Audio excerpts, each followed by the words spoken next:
نہایت ہی عزت و احترام کے لائق میرے پیارے نبی صلی اللہ علیہ وآلہ وسلم کے پیارے غلاموں، صحابہ کرام رضوان اللہ تعالی علیہ اجمعین نے حضور نبی کریم صلی اللہ علیہ وآلہ وسلم سے پوچھا کہ اللہ رب العزت کہاں ہے؟ چونکہ جب ابھی اسلام کی شمع روشن نہیں ہوئی تھی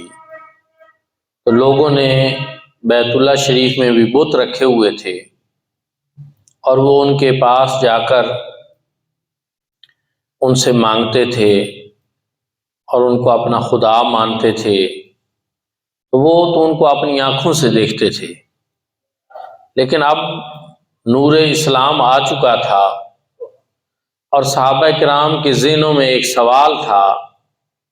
تو انہوں نے یہ حضور نبی کریم صلی اللہ علیہ وآلہ وسلم سے پوچھا۔ اللہ رب العزت نے اس کا جواب یہ دیا کہ وَإِذَا سَأَلَكَ عِبَادِي أَنِّي فَإِنِّي قَرِيبٌ، اے میرے محبوب، جب آپ سے میرے بارے میں میرے بندے پوچھیں تو آپ ان کو بتائیں کہ میں تو ان کے بہت قریب ہوں۔ اللہ رب العزت نے بھی کیا خوبصورت انداز اپنایا کہ اپنے قرب کی بات خود نہیں ارشاد فرمائی، فرما دیتے کہ میں قریب ہوں، لیکن نہیں، محبوب جب آپ سے پوچھیں وَإِذَا سَأَلَكَ عِبَادِي، میرے بندے میرے بارے میں، فَإِنِّي قَرِيبٌ، تو آپ ان کو بتائیں کہ پس میں تو ان کے قریب ہوں۔ گویا رب تعالیٰ نے یہ بتا دیا کہ میرا قرب جو ہے وہ ملتا ہے مگر مصطفیٰ کریم صلی اللہ علیہ وسلم کے وسیلے سے۔ میں قریب ہوں مگر اس وقت جب مصطفیٰ کریم صلی اللہ علیہ وسلم کا واسطہ اور وسیلہ آ جائے۔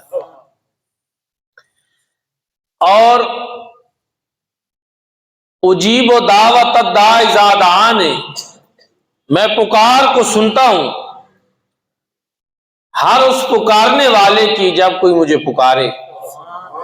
جب کوئی مجھ سے دعا مانگے تو میں اس کی دعا کو شرف قبولیت بخشتا ہوں۔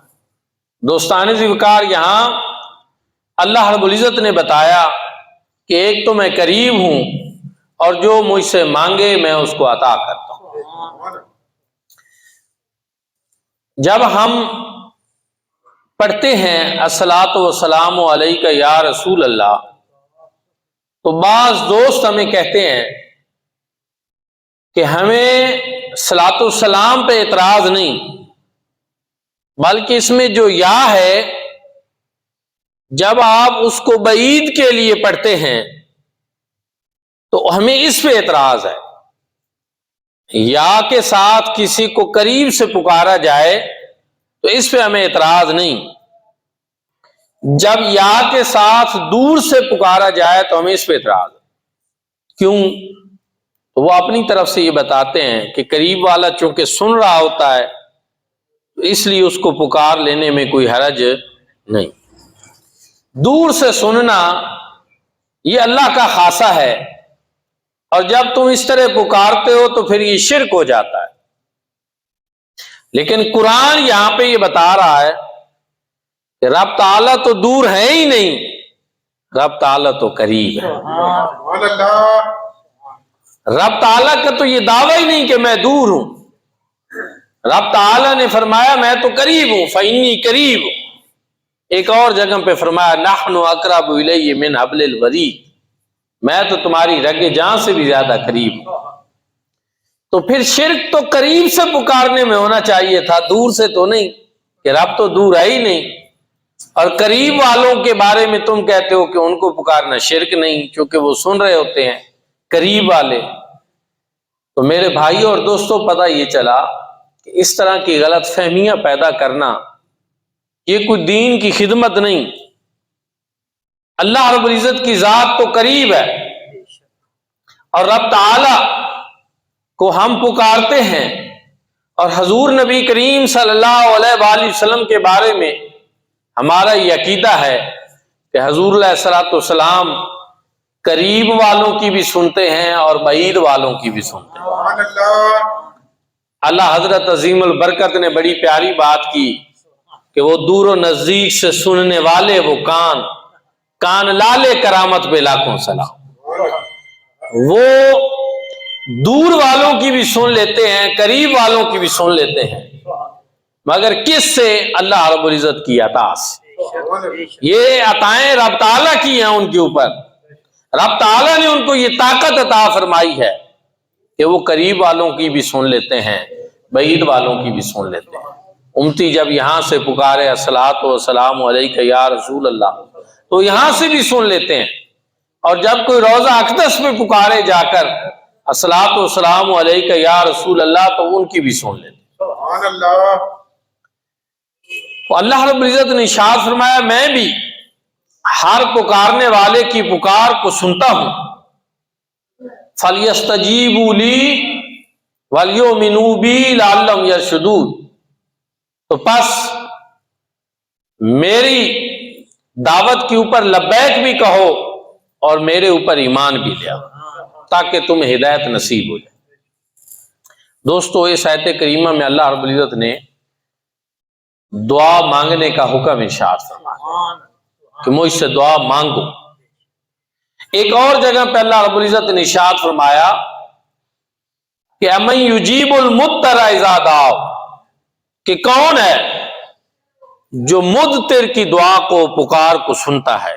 جو حالت اضطرار میں ہو، جس کو کوئی راہ دکھائی نہ دے رہی ہو، جس کا کوئی چارہ نہ ہو، وہ پکارے تو اس کی پکار کو کون سنتا ہے؟ اللہ پاک ہی سنتے ہیں۔ قرآن پاک میں دعا کے بارے میں کئی جگہوں پہ اللہ رب العزت نے ارشاد فرمایا فَإِذَا فَرَغْتَ فَانْصَبْ وَإِلَىٰ رَبِّكَ فَارْغَب۔ اس میں بھی فرض نماز کے بعد دعا مانگنے کا حکم ہے۔ تو اللہ رب العزت بار بار فرما رہا ہے کہ مجھ سے مانگو، میں پکار کو سنتا ہوں، مانگنے والے کو میں عطا کرتا ہوں۔ اور حدیث مبارکہ میں کیا رہنمائی ہے؟ حضور نبی کریم صلی اللہ علیہ وآلہ وسلم نے ارشاد فرمایا کہ اللہ رب العزت کو اس بات سے حیا آتی ہے کہ کوئی اس کی بارگاہ میں دست سوال دراز کرے اور وہ خالی لٹا دے۔ دنیا کا کوئی سخی ہو تو وہ اپنے دروازے سے سائل کو خالی نہیں لٹاتا، کیونکہ یہ اس کی شان کے خلاف ہے۔ تو یہ دنیا کے سخیوں کی بات ہے، رب تعالیٰ تو ہیں جو کائنات کو سب کچھ عطا فرمانے والا۔ قُلِ اللَّهُمَّ مَالِكَ الْمُلْكِ تُؤْتِي الْمُلْكَ مَن تَشَاءُ۔ ساری کائنات میں جو کچھ ہے یہ رب تعالیٰ کا بنایا ہوا ہے اور اسی کا عطا کرنا۔ تو اللہ رب العزت کو تو اس بات سے حیا آتی ہے کہ کوئی اس سے مانگے اور وہ اس کو خالی ہاتھ لوٹائے۔ سوال پھر پیدا ہو گیا، اچھا جی ہم مانگتے ہیں، کئی مرتبہ ہماری مانگی ہوئی مراد پوری تو نہیں ہوتی، جو ہم نے مانگا وہ تو ہمیں ملا نہیں، مانگا لیکن نہیں ملا۔ تو دوستان ذکر پہلی بات یہ ذہن نشین کر لیں کہ دعا مانگنے والا جو ہے اس کی دعا خالی نہیں لٹائی جاتی، رد نہیں کی جاتی، اس کو اس کے بدلے میں کچھ نہ کوئی ضرور ملتا ہے۔ ضروری نہیں کہ جو مانگ رہا ہے وہی ملے، کئی مرتبہ جو انسان مانگ رہا ہوتا ہے اس سے بھی بہتر اللہ پاک عطا فرماتا ہے۔ کئی مرتبہ جو مانگ رہا ہوتا ہے وہ عطا نہیں کیا جاتا اور کچھ اس کے بدلے میں عطا کیا جاتا ہے۔ وجہ کہ جو مانگ رہا ہے اس میں کوئی ایسا ضرر پوشیدہ ہے جس کا انسان کو پتہ نہیں لیکن رحمان کو پتہ ہے۔ اس کو عام فہم انداز میں آپ سمجھنا چاہیں تو ایک چھوٹا بچہ اپنی امی جان کے پاس کھیل رہا ہو، ماں بچے سے بہت پیار کرتی ہے اور اس کی ہر مراد پوری کرتی ہے، ہر خواہش پوری کرتی ہے، لیکن وہ سبزی کتر رہی ہے، تیز دھار چاقو یا چھری اس کے ہاتھ میں ہے، بچہ اس سے مانگتا ہے کہ امی جان یہ مجھے دیں، میں اس سے کھیلنا چاہتا ہوں۔ اب اس کی ماں اس کی وہ ماں جو اس کی ہر خواہش کو پورا کرتی ہے، لیکن وہ چاقو اس کو نہیں دے گی، وہ چھری اس کو نہیں دے گی۔ وجہ کیا ہے جی؟ بچے سے پیار نہیں ہے، تجھے اپنے بچے سے پیار نہیں ہے، وہ تجھ سے مانگ رہا ہے تو دے نہیں رہی، نہیں، وہ کہے گی مسئلہ اور ہے، پیار میں کوئی شک نہیں اور میرے دینے میں بھی کوئی شک نہیں، لیکن یہ بچہ بھی ناسمجھ چیز ایسی مانگ رہا ہے کہ جس میں اس کو نہیں پتا، یہ بھی لے گا اور اپنا ہاتھ کاٹ بیٹھے گا، جسم کاٹ بیٹھے گا، نقصان پہنچ جائے گا اس کو، مانگ ایسی چیز رہا ہے ناسمجھی کی بنیاد، اس لیے میں اس کو نہیں دوں گا۔ محبت موجود ہے، دینے کی خواہش بھی موجود ہے، وہ چیز نہیں دی جا رہی کیونکہ اس میں اس کے لیے ضرر ہے۔ بندے کا بھی یہی ہے، بندہ رب سے مانگ رہا ہوتا ہے لیکن رب اس کو اس وقت وہ چیز نہیں دیتا۔ کیوں نہیں دیتا؟ کہ جو وہ مانگ رہا ہے اس کو معلوم نہیں ہے کہ اس میں میرے لیے ضرر کتنا ہے، میرے لیے اس میں نقصان کتنا ہے۔ تو اللہ رب العزت کبھی کبھی انسان کو وہ عطا کر دیتے ہیں جو وہ مانگ رہا ہے، کبھی وہ عطا نہیں کرتے، اس کے بدلے میں کوئی اور چیز عطا کرتے ہیں، کبھی اس سے بہتر عطا کرتے ہیں،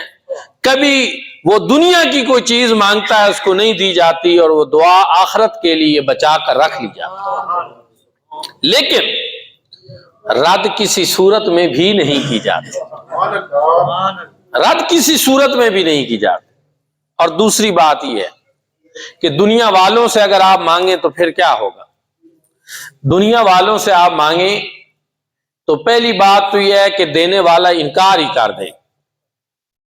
کہ بھائی جو چیز آپ نے مانگی ہے، آج کل تو پتہ آپ کو مہنگائی بڑی ہے، میرے تو اپنے حالات ٹھیک نہیں، میں آپ کی یہ بات پوری نہیں کر سکتا۔ اگر کوئی کسی سے کوئی چیز مانگے اور وہ نہ دے، کوئی عذر پیش کر دے، تو مانگنے والا سمجھتا ہے کہ اس سے میری بہرحال انسلٹ ہوئی ہے، یار کاش میں اس سے تو بہتر ایسے نہ ہی مانگتا، میں نے مانگا اس نے مجھے نہیں دیا۔ اس سے ایک انسان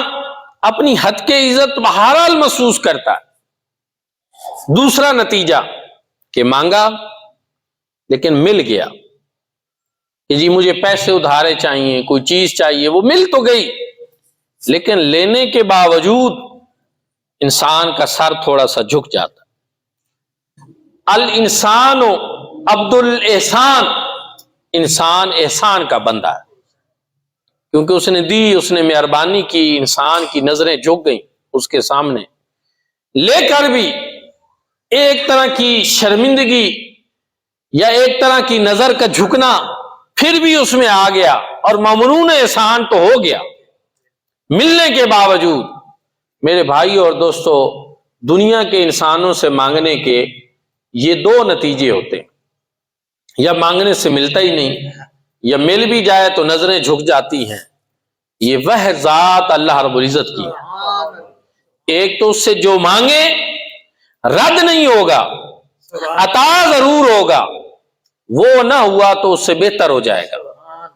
اس کے بدلے میں ہو جائے گا، کچھ نہ کچھ اللہ رب العزت ضرور دیں گے، رب کا وعدہ ہے۔ حضور علیہ الصلوۃ والسلام نے فرمایا کہ اللہ رب العزت کو اس بات سے حیا آتی ہے کہ کوئی بندہ اس سے مانگے اور وہ اس کے ہاتھوں کو خالی لوٹا، اس لیے ایک تو ملتا ضرور ہے، دوسری بات یہ ہے کہ یہ وحد در ایسا ہے کہ جہاں سے آپ جس انداز میں مانگیں آپ کو شرمندگی نہیں ہوگی، کیونکہ آپ اپنے خالق اور مالک سے مانگیں، جو خالی ہاتھ لوٹاتا ہی نہیں، جو دیتا ہے، عطا کرتا ہے، اور اگر وہ دے رہا ہے تو یہ اس کی مہربانی ہے، کسی وجہ سے وہ نہیں دے رہا تو اس میں بھی اس کی مہربانی ہے کہ مانگنے والے کو پتہ نہیں کہ جو چیز میں مانگ رہا ہوں اس میں میرے لیے نفع ہے یا نقصان ہے، کوئی ضرر زدہ چیز اس کے ساتھ ملک ہے جس کی وجہ سے رب تعالیٰ اس کو وہ نہیں دے رہا۔ حضرت موسیٰ علیہ السلام کے زمانے میں ایک شخص بہت بے روزگار تھا، پریشان حال تھا، اور وہ آپ کے پاس آیا اور اس نے کہا کہ مجھے مال و دولت چاہیے۔ آپ اللہ پاک سے ہم کلام ہوتے ہیں تو جائیں اللہ رب العزت کی بارگاہ میں میری عرضی بھی پیش کر دیں کہ مجھے بہت سارا مال و دولت اکٹھا مل جائے، اللہ رب العزت نے حضرت موسیٰ علیہ السلام کو فرمایا کہ اس کو سمجھائیں، اگر میں نہیں دے رہا تو اس میں اس کے لیے کوئی حکمت ہے، اور وہ صبر سے کام لے،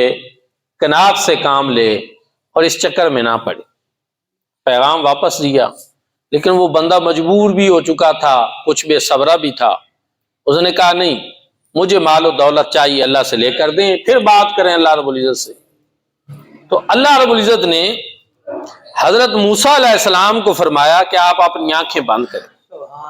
انہوں نے آنکھیں بند کی تو ان کو دکھایا گیا کہ ایک بہت بڑا پہاڑ ہے اور اس کے پیچھے سونے کی ایک پوری وادی ہے، مال و دولت کے انبار لگے ہوئے ہیں، لیکن اس وادی جو مال و دولت کی وادی ہے اس کے ساتھ اور سونے کے ان انباروں کے ساتھ ایک پھر اور وادی بھی ہے جو مصیبتوں سے بھری ہوئی ہے، بیماریوں سے بھری ہوئی ہے اور وباؤں سے بھری ہوئی۔ اللہ رب العزت نے فرمایا کہ جناب موسیٰ، میں نے اپنی تقدیر میں لکھا ہوا کہ جن کو میں اس طرح کی چیزیں دوں گا تو ان کو ساتھ یہ دوسری وادی کی چیزیں بھی لینا پڑے گی۔ تو اب اس کو جا کر یہ بات سمجھاؤ کہ وہ لینا چاہتا ہے کہ ابھی اس کے پاس مال و دولت کی تو کمی ہے، لیکن اس کی صحت ٹھیک ہے، اس کے معاملات بہتر ہیں، لیکن کل میں اس کو مال و دولت کی فراوانی دے دوں گا، ساتھ بے سکونی دے دوں گا، ساتھ بیماریاں دے دوں گا، ساتھ یہ والی تکالیف بھی اس کو دے دوں گا۔ اب اس کو چاہیے۔ حضرت موسیٰ علیہ السلام آئے اس بندے کے پاس، پھر انہوں نے اس سے اسی طرح آنکھیں بند کروائیں، اس کو سارا معاملہ دکھایا اور پھر پوچھا کہ اب بتاؤ۔ تو انہوں نے کہا نہیں، اب میں اپنی اسی تقدیر پہ راضی ہوں جس میں میرے رب نے مجھے رکھا ہوا۔ انسان کو اللہ رب العزت نے جس انداز میں رکھا ہوتا ہے، دراصل انسان کے لیے وہی معاملہ بہتر ہوتا ہے۔ ہم بے صبرے ہو رہے ہوتے ہیں، کئی مرتبہ ہمیں معلوم نہیں ہوتا اور ہم ایسی چیزیں مانگ رہے ہوتے ہیں جن میں ہمارے لیے ضرر ہوتا ہے اور تکلیف ہوتی ہے اور پریشانی ہوتی ہے۔ کئی مرتبہ آپ دیکھتے ہیں کہ ایک بندہ وہ نئی گاڑی کی تمنا کرتا ہے، جو ہی اس کو نئی گاڑی ملتی ہے اس کا ایکسیڈنٹ ہو جاتا ہے۔ پھر لوگ کہہ رہے ہوتے ہیں کہ یار یہ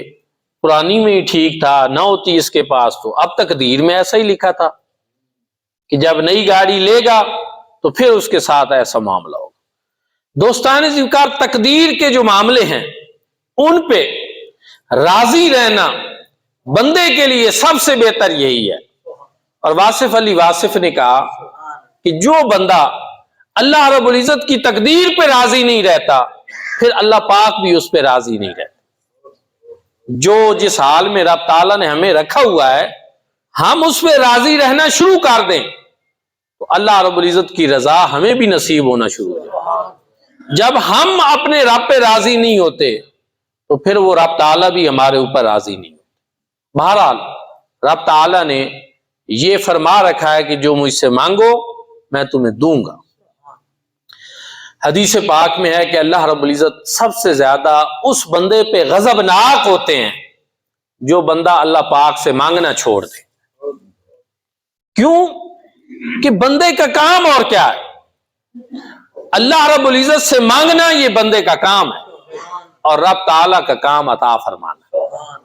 اس کے خزانے بے انتہا ہیں، وسیع ہیں اور وہ عطا فرماتا ہے۔ وقت نہیں، لیکن میں آپ کی توجہ کے لیے چند باتیں عرض کرنا چاہتا ہوں۔ ہمارے پیارے نبی کریم صلی اللہ علیہ وآلہ وسلم کی سیرت طیبہ کو اگر آپ دیکھیں اور معمولات نبوی کو آپ دیکھیں تو حضور نبی کریم صلی اللہ علیہ وآلہ وسلم کتنی دعائیں مانگتے تھے کہ اگر سونا ہے تو سونے کی دعا، جاگنا ہے تو جاگنے کی دعا، پانی پینا ہے تو اس کی دعا، کھانا کھانا ہے تو اس کی دعا، نیا لباس پہننا ہے تو اس کی دعا، گھر سے باہر سفر کے لیے جانا ہے تو اس کی دعا، سفر سے واپس آنا ہے تو اس کی دعا، گاڑی پہ سوار ہونا ہے تو اس کی دعا، گاڑی سے اترنا ہے تو اس کی دعا، مسجد میں داخل ہونا ہے تو اس کی دعا، مسجد سے نکلنا ہے تو اس کی دعا، دعائیں، دوائی لینی ہے تو اس سے پہلے بھی دعا، کتنی ایسی چیزیں ہیں۔ یہ میں اس تناظر میں بات کر رہا ہوں، یہ آج ساری گفتگو میں نے اس لیے کی کہ ہمارے بعض دوست ان دیز ڈیز آج کل اس بات میں سوشل میڈیا پہ پڑے ہوئے ہیں کہ ہمیں فلسطین کے حق میں دعا کرنی چاہیے یا نہیں۔ تو بعض دوستوں کا کہنا یہ ہے کہ مسلمان صرف دعائیں کرتے رہتے ہیں اور کافر ان کو مار جاتے ہیں۔ تو میں ان کو یہ بتانا چاہتا ہوں کہ دعا بھی ضروری ہے اور دوا بھی ضروری ہے، دونوں چیزیں ضروری ہیں۔ جب غزوہ بدر ہو رہا تھا تو حضور نبی کریم صلی اللہ علیہ وآلہ وسلم میدان جہاد میں بھی تشریف لے گئے، اور اس دن عریش کے خیمہ میں جو حضور صلی اللہ علیہ وآلہ وسلم نے رو رو کر گڑ گڑا کر دعا کی، اور بار بار آپ پڑھ رہے تھے یا حیو یا قیوم برحمتک استغیث، یا حیو یا قیوم برحمتک استغیث۔ اس لیے دوستان ذوقار، دعا سے ایک مسلمان کس طرح غافل ہو سکتا ہے؟ اللہ پاک سے ہی مانگنا ہے، رب کی بارگاہ میں عرض کرنا ہے، اور اللہ پاک سے بڑھ کر کون ہے؟ تو کوئی کافر ہے تو اس پہ غلبہ بھی اللہ رب العزت نے دینا، اگر کوئی مظلوم ہے تو یہ طاقت بھی اللہ پاک نے دینی ہے کہ ہم کسی مظلوم کا ساتھ دے سکیں۔ اس لیے دعا سے بھی انکار نہیں، ہاں یہ الگ بات ہے کہ دعا کے ساتھ ساتھ اسباب کو اختیار کرنا یہ بندہ مومن کے لیے ضروری قرار دیا گیا۔ میں نے قرآن و سنت میں کہیں ایسا نہیں پڑھا کہ آپ دعا کر کے بیٹھ جائیں اور اسباب کو اختیار نہ کریں، اور کہیں ایسا بھی نہیں پڑھا کہ آپ صرف اسباب پہ بھروسہ کر لیں اور اللہ پہ بھروسہ نہ کریں۔ دوستان ذوقار، دعا بھی ضروری ہے، دوا بھی ضروری۔ حضور نبی کریم صلی اللہ علیہ وآلہ وسلم نے ارشاد فرمایا الدعاء ينفع مما نزل و مما لم ينزل، کہ دعا نفع دیتی ہے، ہر اس چیز کو دعا روک لیتی ہے جو بلا تمہارے اوپر نازل ہونے والی ہوتی ہے یا جو بلا تمہارے اوپر نازل ہو چکی ہوتی۔ فوائد الفؤاد میں حضرت خواجہ نظام الدین اولیاء محبوب الہی رحمۃ اللہ تعالی علیہ آپ فرماتے ہیں کہ ایک تو جب بندہ دعا کے لیے ہاتھ اٹھائے تو کبھی بھی یہ نہ سوچے کہ میرے ہاتھ خالی جا رہے ہیں، دعا مانگتے وقت اس کا تصور یہ ہونا چاہیے کہ اس میں اللہ رب العزت خیرات ڈال رہا ہے۔ ایک تو یہ چیز دعا مانگتے وقت اس کے ذہن میں ہونی چاہیے کہ یہ ہاتھ خالی نہیں جا رہے، اس میں رب تعالیٰ خیرات ڈال رہا ہے۔ اور پھر آپ اس سائل کو بتاتے ہیں جو پوچھتا ہے کہ دعا کس انداز میں مانگنی چاہیے، تو آپ فرماتے ہیں کہ اس طرح ہاتھوں کو ملا کر اس طرح مانگیں کہ گویا کہ جس طرح آپ خیرات بالکل وصول کر رہے ہیں، رب تعالیٰ عطا فرماتے ہیں، اور سائل کا ہاتھ کبھی خالی نہیں جاتا، جیسا کہ حدیث پاک بھی میں نے عرض کی۔ تو اس لیے ہم دعا پہ بھی یقین رکھتے ہیں، دوا پہ بھی یقین رکھتے ہیں۔ فلسطین کے مظلوم مسلمانوں کے لیے ہمارے ذمہ دعا کرنا بھی، دوا کرنا یہ حکومت وقت کا کام ہے کہ وہ بھی کریں، ان کی یہ ذمہ داری ہے، کیونکہ جہاد جو اسلام کا ایک اہم فریضہ ہے اس کے لیے حدود و قیود ہیں، اس کے لیے کچھ پابندیاں ہیں، اور شرعاً میرے اوپر یہ نہیں ہے کہ میں ایسے بندوق چاہ کر وہاں پہنچ جاؤں۔ اس کے لیے یہ ہے کہ حکومت وقت جو ہے، ریاست جو ہے، اس کے ذمہ ہوتا ہے کہ وہ اعلان جہاد کرے، تو پھر ہر بندے کے اوپر جہاد فرض ہوتا ہے۔ تو ہمارے حکمران یا تو اعلان جہاد کریں، اگر یہ نہیں کر سکتے تو پھر اچھے طریقے سے فلسطین کا مقدمہ تو لڑیں، عالمی سطح پہ اس کے لیے آواز اٹھائیں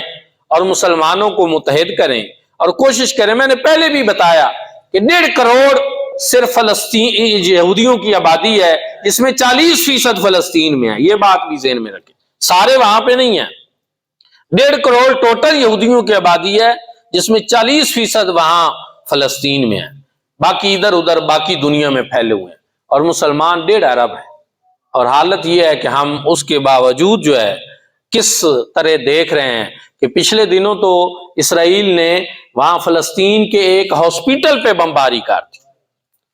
اور میں یہاں یہ کہنا چاہوں گا اقوام متحدہ، امریکہ جو اپنے آپ کو بڑا تہذیب یافتہ کہتے ہیں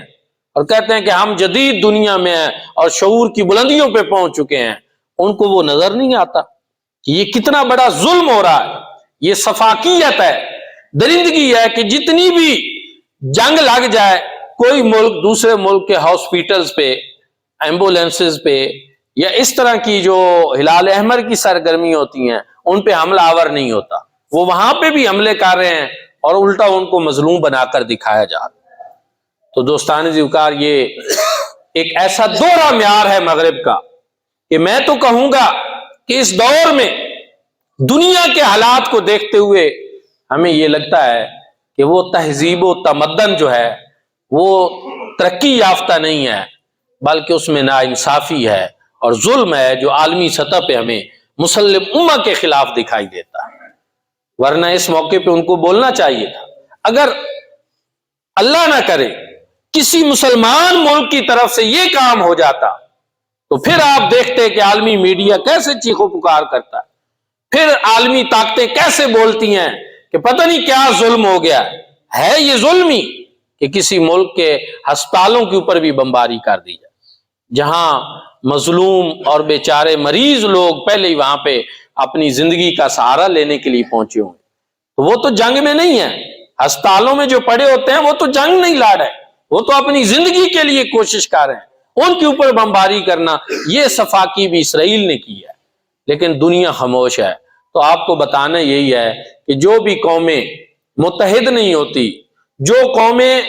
اپنے حقوق کے لیے آواز بلند نہیں کرتی، پھر ان کو یہ اس طرح کے دن دیکھنے پڑتے ہیں۔ دعا ہے کہ اللہ کریم فلسطین کے مظلوم مسلمان بھائی جو ہیں ان کی مدد فرمائے، ان کو نصرت عطا فرمائے اور اسرائیل کا خاتمہ فرمائے۔ آخر دعوانا الحمدللہ۔